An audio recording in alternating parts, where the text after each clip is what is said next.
I'm hearing about playing more matches, the infrastructure. But if you had complete control, what would be the first thing you'd try to change to try and get to that level that we're aspiring to? I would say take the burden off the parents financially. Welcome back to US Cricket Talk. It's your boy CJ the Genius and your boy Big Nate Cricket. We're back with another episode. Today we have a very special guest who has been heavily involved in building women's cricket across the United States, from working with the domestic pathway since it started to organizing tournaments, managing teams, and helping to create opportunities for women in the game. She's been right in the middle of it all. We've got Mithali Das with us today. How are you guys doing? Good, good, good. How you doing? How you doing? Very good, very good. It's a beautiful Saturday afternoon, so it's lovely out here. How are you good both doing? I'm doing well. I'm doing well. So far, so good. Can't complain. Enjoying the weekend so far. What about you, CG? I'm doing well, just excited for this episode, just to hear from someone who has been in the cricket who can teach us a lot about the process and everything. I'm Definitely. sh- I'm sure you guys are more knowledgeable than me. I've been just around because I'm just a passionate cricket fan, and that's all I am. Well, Mithali, I appreciate you for joining us. We had the pleasure of meeting you at the tournament, the premier T20 tournament, and we had on our last episode told our fans that we're going to have you on board as special guest, and we're glad that you're here. So let's start here with how did cricket first come into your life? Oh, definitely coming from the origin of the country where cricket is a religion. I am Indian by origin and grew up there till I moved to this country 27 years back. So definitely cricket was always there around. Even loved playing in the backyard, in the gullies of where I grew up with the boys, just playing normal cricket, with a regular, not even a good bat or a ball, but nothing serious. And parents just said, "Hey, you gotta study, man. Cricket's not happening." Okay, so just a passion. Forgot about it totally, and then came Saurav Ganguly, on the horizon in India, and that brought me back to watching it for a while. Wow. Moved to the United States, 2003 World Cup, South Africa. Told my husband, "Hey, we gotta get whatever that is, the dish TV, pay per view, whatever it means, right? I gotta watch it. I gotta watch it. So I'm not gonna go to any public place to watch. I need it in my house." That's when it started again after a long gap. And just cricket was passion. And IPL comes in, become a big fan of Mr. Dhoni. Watching him, and then I realized, oh, do they have cricket in the United States? I didn't think about it before. And then I said, okay, let me write to something. Let me Google something and find out. And here you go. I write an email to this person whose name is on the website. And the guy replies back in like 5 minutes. It was a weekend. Wow. Prompt. And that was shocking to me. And I said, hey, I have a daughter. Do you guys have anything for girls' cricket in the United States? And he goes, which city are you living in? And I'm like, here I am. And he goes, you're so fortunate. Someone who's opened an academy right by this city. You won't believe it, guys. I'm not lying. That address was 3 miles away from my house. Oh, wow. Ooh. 3 miles. And I said, that's a sign. Yes. So we went there, and here I am. Started with the youth cricket, supporting the youth cricket, the boys and girls and everyone. Started helping them out, just helping them out first with maybe lunches, or just organizing and whatever. Maybe get the jersey, give it to them. That's how it started. And then 2021, there was an application open for volunteers to support the USA cricket. So I said, I love it. Let me see if I can volunteer. And here I am. So that's how it started. Nice. Was destined to be. Yep. So that was your first experience with women cricket in the USA, back when you sent that email and you joined the academy with your daughter, correct? That's correct. So I did not play myself or was interested in playing, but I was definitely, when I realized that, USA was still in an infant stage and it needed to grow and it needed volunteers. So I would say 2021 was the time when I said I need to give back to the society. By God's grace, I'm doing well, and it's high time that I do something which is passionate. Big. I'm a big fan of cricket, and I wanted it to grow. So I said, okay, this opportunity came by, and when they were looking for women coordinators, women volunteers, I said, why not? Let me do it. So that's how it started. Awesome, awesome. So, other than the volunteer roles, what other role personally did you play in building, women's cricket? So definitely volunteer is one thing. When you say volunteer, it's pretty much about hours, right? Hours, you're driving places, you're taking the girls, you're organizing that. So those coordinations started managing, and then realized that, okay, we don't have that many tournaments, even in the pathway, right? When USA Cricket had the pathway, or when they started the domestic scene with intrazonals, there will be only specific months because most of the players are either in school or in college, and cricket's pretty expensive sport, right? In this country, at least, Definitely. there is no financial backup from anyone. So it's all about the parents investing in it. So And me there's and no my scholarships as well. That is correct. So, I mean, I'm not even thinking about college, how they're going to play, or, just like softball or, Yes. volleyball or basketball. So here, cricket was totally parent paid, and it's still a parent paid sport for the youth. And so we thought, my husband, me, both passionate. So we decided, okay, we'll have a team put in for the youth, and that's how we started. So my husband and his partner, they put in a team. That team first played only youth cricket, then we opened the women's wing to it, and we came up with Texas Skywalkers. That's the name of the team. Texas Skywalkers started traveling to the different tournaments which are operated by others. I started a tournament in 2022. I live in Houston, Texas, as you all know. I have one of the best grounds in the country. I'm always going to be biased towards Yes, you Prairie do. View. Yes, you do. I know Prairie View. You do. So Prairie View definitely has the advantage of having six fields in one location. So that really cuts down the time. If you have several teams, once they're there, they can just walk to each other's grounds, and you can have the competition. So we started the first year in 2022. Very proud that it's going to be the 5th edition in 2026.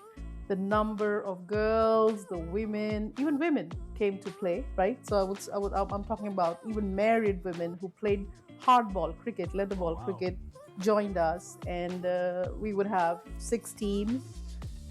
We started only with, like, say, 4 games, 2 days. Today we are like 4 days, and we have almost 18 games. Last year we played 21 games. Oh. So that's another way I'm trying to contribute towards the growth. I've seen different talent, and a lot of this talent is today. It's in the United States women's senior team, in the under 19 team, and they are playing high level of cricket. So it really gives a satisfaction when you see them do very well. That's very good to know that a lot is being done. And as you said, hopefully other states can take up from Houston that has those many fields that cricket can always be played. With all the information that you just provided, do you see any major gap in what's happening in the women's cricket right now that could make it move to the next level?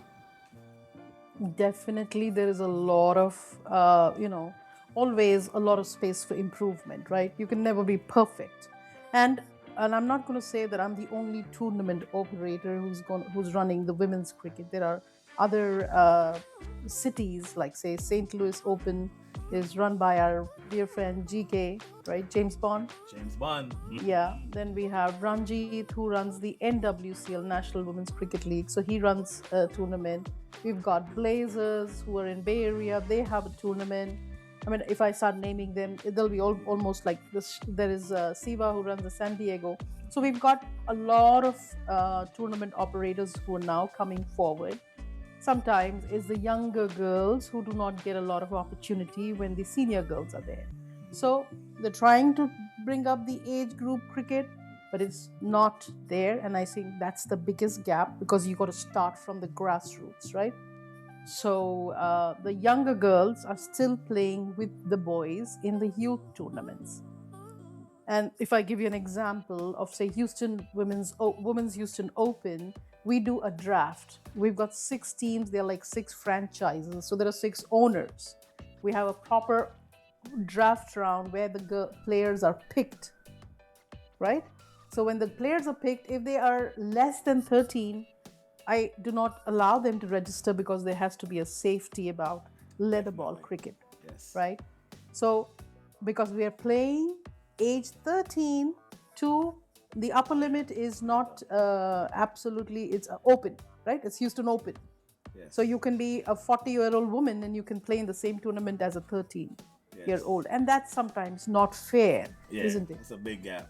Big gap. So that is the biggest gap, that we do not have any age group cricket to the extent we would like to see. Definitely, that's coming, right?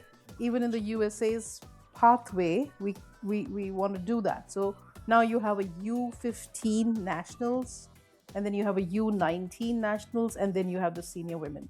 So you do have 3 categories, but that was till 2025. So right now we don't know what the future is. Based on what I'm hearing, these independent tournaments are like vital for the development of the especially women cricket as it currently stands right now. Yes, you absolutely nailed it. That is it. Right now, because of the infrastructure not in place, right, to the extent we would like to see it and what we see it in the other countries, right? You don't have it in schools. Yeah. That is the biggest gap. One more big gap. So we have to introduce it to the local community. Right now, I'm going to be very honest, it's pretty much played by the immigrants, right? So we have to bring in the Americans, the locals, who can come in and learn the sport, right? Even if you try to compare it to closest to baseball, softball, just because it has a bat and a ball, doesn't mean the games are similar, right? It's very different, because I can vouch for it. I used to think about it the same way. Oh, they have bases and we have stumps. They have a bat, they have a ball, we have that too. They have a catcher, we have a wicket keeper. No. My daughter plays both the sports at a high level, so I now totally understand that it's not easy to convert them between the sports. It takes a lot. So I have a question on that topic, because my son as well, he plays baseball. So you just made an interesting point about converting them to cricket. I don't think it's as easy as a lot of people make it seem to convert them to cricket right away. It'll take some time. But I do think that a cricket player is easily converted to play softball or baseball based on what I've seen from following my son around playing. Do you think that's correct? You said it, because exactly what happened to my daughter. Since my daughter, at the age of 8.5 to 9, she started cricket, right? Before that, she was a gymnast, and then she moved into cricket, and then we had to choose between the two, and she went for cricket. She loves to be outdoors. Awesome. Loves the field. Loves the field. And so we said, okay. And then when she came to high school and she had softball trials, she got selected even without playing the game ever, only because the coach noticed her because of her athleticism, her hand-eye coordination, her reflexes to catch the ball. I knew it. Right? And running between the bases. So the coach came up to her and he said, do you play a sport? Because you said you'd never played softball. And she goes, yes, I play cricket. And he said, oh, now I understand. So yes, I totally agree with you that a cricketer can become a softball player. And I've seen this before. There used to be a USA cricketer who has moved out of the country. She was part of the senior women team. She played softball in Dallas and did very well. So But the other way around, I can see the softball players who are baseball players maybe who are hitting the home runs, the power they have. Yes. But it can't be only about hitting sixes, right? You got to run Exactly. between the wickets, so you got to be fit to do that. Yeah, and then not only that too, when it comes to them hitting the ball, they have to go from a full toss to actually hitting it off of the wicket and the turf, and that's Yep. where it gets tricky for the baseball players, softball players when it comes to cricket. Yeah. But when it comes to fielding, because we had a couple of baseball players playing our team locally in Tampa, they could field. Oh yeah, They absolutely. could field, so that's good to hear. Because the fielding, what they teach them in softball or Yes. baseball, I'm pretty sure, is the strengthening and conditioning. And the throws, The everything. throws. Oh my God, they have to be on point, and it has to be one touch. Like my daughter, first she went into softball. She said, "Hey coach, can I field without the glove?" And he was absolutely astonished. He said, "No, you can't. Like you gotta wear a glove. Why do you ask?" That's how we play cricket. We don't use the gloves. Gloves, yeah. Oh, It was that's funny. hilarious. Yeah. Yeah, Dune has always been thinking that I should have played baseball. Like Always. every ball is a full toss. I I've must get always said hit. that. Especially seeing my son play, man. I go to my son's games because he doesn't like cricket. So I try to keep him in sports, and baseball is the sport of choice.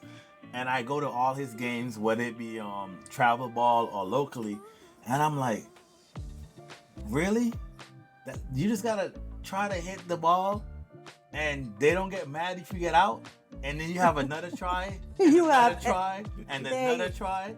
I'm like, in cricket, you get ready for the weekend, you drive an hour and a half to Orlando, you go in, the first ball you get out, and you're done until next week. In baseball, you get strike out, you're back up again. Yep. Strike out, you're back up again. That's right. Absolutely. That's why I think that if a softball player or a baseball player were to come and play cricket and then get out on zero and then on the bench till the inning's done, I'm pretty sure they're going to be bored and they're not coming back. And then the whole fielding part of it, right? That's a lot of running. If you see, even in the softball, they don't really run a whole lot. The outfielders are in the outfield. Only if the ball's coming, they're going somewhere. So totally different, but both are interesting games. Yes, definitely. Both respect for both games, but definitely can't help it. Just totally crazy cricket fan. I heard you said earlier that it's mostly the immigrants playing the sport right now. So, for instance, you have like a born American, well, like not an immigrant, and she wants to get involved with the cricket. Is the best route for her to like try and find an academy? That is correct. It's an academy. Like it depends on which city the player is in. Some cities have the concept of clubs, right? So they're like a club and an academy where they do coaching and train them. Then they make them play in their teams, right? Once they are at a certain level where they think now they can be on the field. And there are certain cities where there are academies only, where they just go train, learn the game. And then the city has a club concept where the domestic, in a way you can say, a private domestic competition goes on. Like I'll give you the example of Houston because that's where we live. And we have almost 6 to 7 clubs for the youth, right? So each youth will go and join the club. Now, if they're very young and brand new, then they start with, something called the softball or the tape ball, right? And then they don't have to wear the gear. They just need a bat and a ball. They're absolutely like, say, maybe they're 7 years old, and they do that till they're 10, right? If they get better, if they're really brilliant, then they may move on quickly. But preferably, anybody is not leather ball ready, then they don't play that game. Got you. But you can have cities where there are just like say St. Louis, they have a combination of academy and club in the same, so they make several teams and then the kids play among themselves. Awesome. So from the academies, that's where like the connections would like lead them to like trials for the USA teams. Is Correct. that how it works? So I'm going to like just say in the past, say 2025, 2026, we do not have a USA cricket governing body. So we don't have a domestic pathway right now.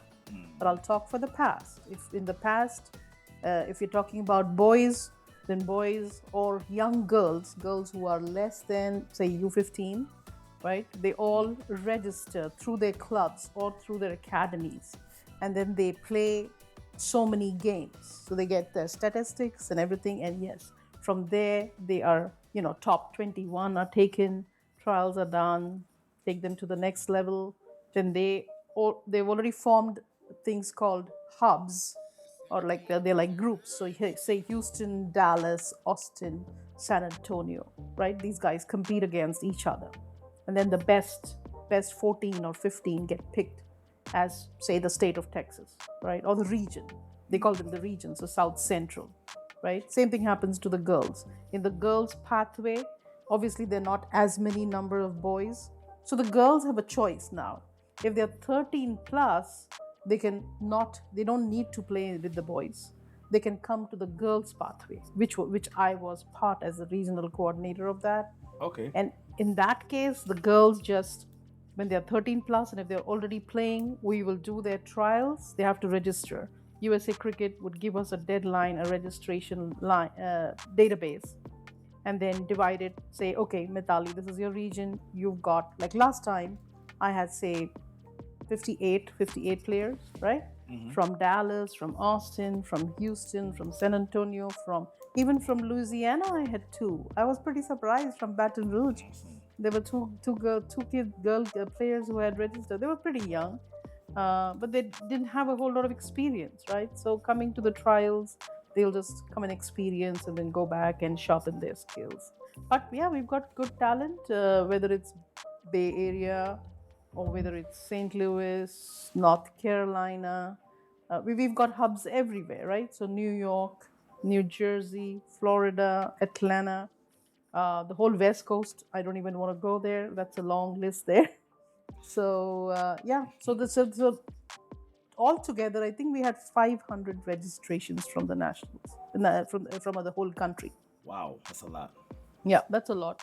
And then we had to sort it through and say, okay, if you're not 13 plus, you can't play this year. You need to make this cutoff date. So that trim the list down a little bit. Trim down the list, yeah. So then they play the local level, then they play the regional level, then they play nationals if they get to that level. You have pretty much a good understanding of levels of cricket. So based on the current level of cricketers that are in the USA infrastructure, how do you think their level is to like the top women's team in other countries? For instance, the Indias, the Australias. Like, how far is that gap? Is it closer than we think, or we need a lot of work? No, we definitely need a lot of work. You wouldn't compare them to a full nation skill, right? And I'm not saying that they're bad, but it's only the lack of international games. The lack of international matches are causing the gap to widen. If that gap becomes less and they get more and more games to play, I am going to quote today, April 18th, 2026, woke up at 6 a.m. Central Time to watch the game between USA women and Nepal women. They're playing the ICC Challenger Trophy in Rwanda. And boy, what a game it was. So USA women did so well. Yep, they won that game. They won that game, and proud of each of them. I pretty much know each one of them because they've played in tournaments. I mean, they were in Florida with us, most of them, in the American Women's Cricket Support Group Premier T20 tournament, which happened in Orlando, Florida. And they played like a team. First thing, that's what I observed always. Did they play like a team? Yes. They were happy for each other every time someone batted well, or they fielded well, or they bowled well. They were just so happy for each other. They look like a team today. And Nepal is at a higher ranking, to answer your question, CG, right? So it feels good, right? We are 25, I think. We're the 25, yeah. 25. Our ranking is 20. But now, 21, obviously, 20. India is number 3 Yeah. or number 1, depending on which format we are talking about. Mhm. USA plays only one format, Yes. which is T20. T20. So to get close to countries like India, Australia, New Zealand, South Africa, it's going to be England, New Zealand. You know, it's going to be a while, but only it's not impossible, Mhm. right? If they play enough and they get all that opportunity, they all have the talent, and we Yes, saw they do. that today. We Yes, saw they that today. They are talented, Yeah. talented bunch of players. But not only today, like me and CJ, we've been following them at the qualifiers. I mean, they put their hands up on numerous occasions, and they just, sometimes they just fall just a little bit short, and that's due to the fact that they don't play enough games, like you mentioned. Because we even had that conversation, like, what was the next step after qualifiers? And then you guys had the tournament, the American Women's Sport Group T20 tournament, which was good to see because they had a chance to go back out there and play again. So that was good to see. Yeah, that was a good tournament, both for the senior women and for the upcoming players, right? Yes. So the upcoming players also got to hang out with them, and say, even compete. Like, say, there is an under-19 player in the opposite team, you have a senior woman, and you are bowling to them or you're batting against them. And Get to rub shoulders, see where you stack up, see where I'm at. Exactly. Yes. So, but I think most important, that's just my observation. Again, I'm not a cricketer, but a cricket fan. For me, fielding, most important thing, right? That's Oh. me. I love it. I love it. I'm like, why are we not focusing on it? And I don't think the answer is they're not focusing. They are, but there's so much to do. And again, same answer to everything is, one is infrastructure, the other one is not enough games, right? Correct. Not enough international games and even domestic games, right? Yeah, even locally, yes. Definitely. Locally. So if they don't play throughout the year, and I'm pretty sure there are countries which could be that way, where they can't play throughout the year, but they have some form of cricket going on or training going on, even if, like, say, you can't compare with India today. Why are the Indian men doing so well? It's because of the infrastructure. Yes. It's because of the training camps Solid. they have. Domestic infrastructure is so good that even a boy or a girl from a small town somewhere today can dream that they can become a cricketer and earn money. Because you got to feed, right? But you can't do that in US today, right? No. It's just a hobby. It's a passion. Yep. And to add to that as well, what's the fast bowler, CG, that we were impressed with when USA played the qualifiers? Left arm fast bowler. She was not available for the American T20 tournament. Oh, Tara Norris? Yeah, even Tara and the wicketkeeper, they were not available because they had this season starting, correct? So Yes, you see so correct. Tara Norris and Ella Claridge, right. It would have been nice to have them there so that the younger girls coming up could have rubbed shoulders with them so they can see what they got to do, what they got to improve on to push the sport forward. Because, obviously they have a contract and they're fully playing in their local league. So, right back to so your point. Another way to look at it is, now they did rub shoulders with them in the qualifiers. Yes. So now that those two spots have been opened, two younger players can grab it, show their opportunity, and I would say today that happened. The player of the match, Pooja Ganesh, is a wicketkeeper batter, and she grabbed that opportunity today and used her skill sets to get the team to a decent total. I'm sure all of them contributed. One play, again, it's a team sport. Yes. And that's another thing, that it's not about one player, but yes, someone takes a lead one day and someone else on the other day. I'm hearing about playing more matches, the infrastructure. But if you had complete control, like, what would be like the first thing you'd try to change to try and get to that level that we're aspiring to? I would say take the burden off the parents financially. So definitely need that financial support. Most of the immigrant parents here also are working very hard, and they're dreaming. Their children are dreaming. These cricketers are dreaming. But sometimes I see it's the burden. Like, I'm thinking, why why do the immigrants from, say, West Indies or from Pakistan or from Nepal, Bangladesh, here I don't see their younger next generation coming forward to play. Have you all been seeing that? No, no, Yeah. no. And No. that's something before you, sorry to cut you, but have heard in the grapevine and like a lot of bickering like, oh, why is it always maybe the Indians playing and all that stuff? But I All the tell them time. they are putting in a lot of effort. We're not putting in as much effort as them, so we cannot be looking at it like it's favoritism or anything like that because And there's it's a not lot of cheap. work being going on the background. We And nailed it's it. not cheap. I agree with you, CG. Effort is one thing. I'm pretty sure the children from the other country can put the effort too, provided.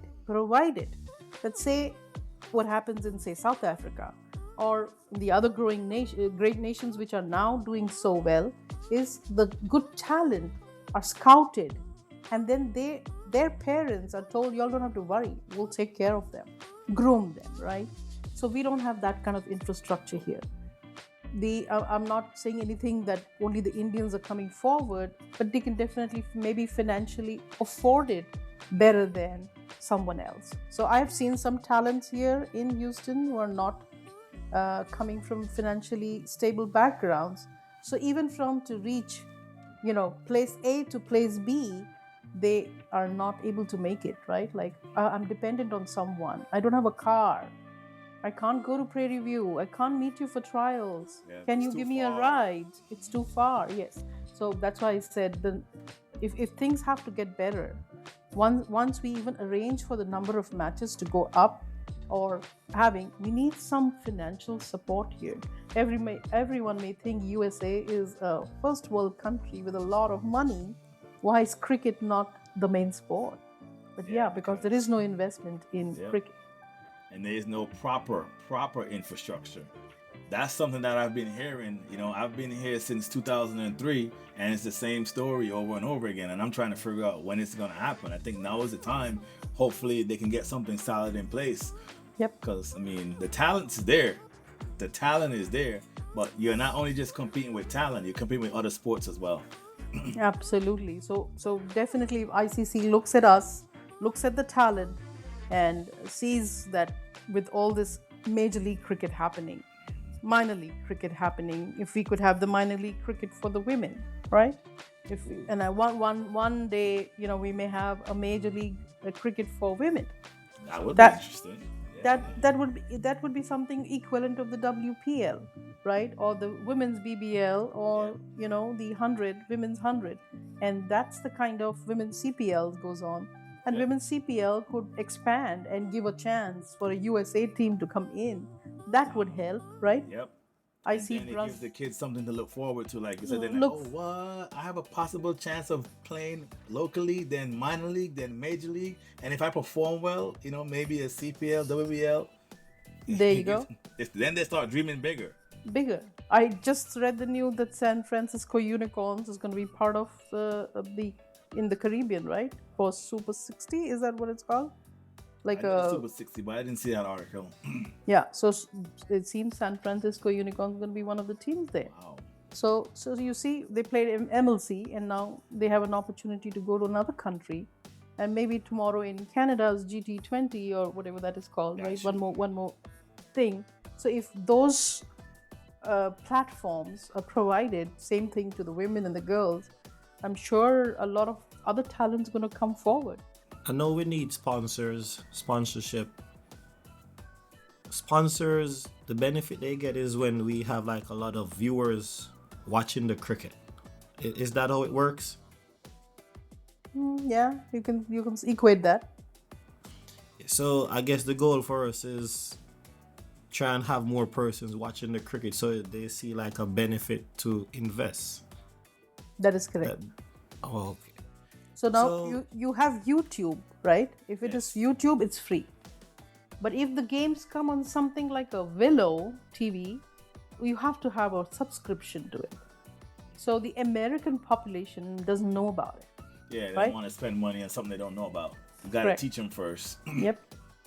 Yeah, the reason I'm asking, I'm just trying to find out how we can transition to getting that funding like what the other nations have, because a lot of sponsors they won't want to just invest without any gain in the future Returns. from it. Correct. It's all about ROI, right? Return of their investment. So definitely. So I have a question. So in terms of the future, and I know we don't have a proper infrastructure in place right now, but with the Olympics coming up and the current state of USA cricket, what do you see for the women's moving forward in the next 5 years? I mean, first thing is with the Olympics in this country, I mean, in LA, right, in 2028, we're hoping and we're praying that as a host nation, we get an opportunity. I mean, I didn't see any confirmations on that, but I hear a lot of talks and Talks in the gossip. background. Right, in the background, but I haven't seen it in writing anywhere that USA is one of the teams, because obviously cricket's a long format compared to the other sports in the Olympics. So I don't know how many. I hear they may take only 6 teams. All that talk going on. But definitely, if Olympics has chosen cricket to be one of the sports, and America is going to be the first place where it's going to be played now, that should open up a big opportunity, right? An avenue for people or sponsors to come forward and see the kind of returns which can happen there, and that can help the growth, right? So if a child who is, say, 8-year-old sitting in the house watches Olympics on TV, or maybe the dad takes her to LA and says, okay, let's go, let's watch it. Because I know some families here where they have traveled all the way to Australia for the World Cup, or say India for the World Cup, or England, and they've taken their daughters specifically to watch, because they are interested that, hey, do you want to play this game? Let's go watch these games. And that's helped out. So similarly, if they watch the Olympics, they're like, oh, my kid can be an Olympian. Why not? In the game of cricket, which we wouldn't have never dreamt of, right? So I definitely think it's going to enhance, and that's going to help the women's cricket as well as the men's cricket, of course. Did I answer that question, I guess? Yes, Yeah, definitely, yes, definitely. you did, definitely. We're learning a lot, and we're getting some confirmation on some things that we had an idea that's how it works. But it's good to know that a lot of individual or team effort is being implemented to help the girls and cricket move to the next stage. So that's something good. We're trying our best as well to give awareness. Yes. So persons who are not familiar with cricket know what cricket is, and know that it's a very enjoyable sport once they get to know what it's all about. I think it's the most technical sport. Oh, yes. A lot of science behind it, right? Definitely. It's not only about the bat and the ball. Nope. Yeah, there's a lot of science. Mental too as well. Oh, Lots lot. of mental. It's right there on the top, right? Like, just like I say, fielding and the mental strength. Yep. Anybody who's mentally strong, you see them going forward. Definitely. Definitely. Well, I appreciate you coming on to speak with us, Mithali. As with myself, I appreciate the info. I know Dune appreciate it as well. Definitely.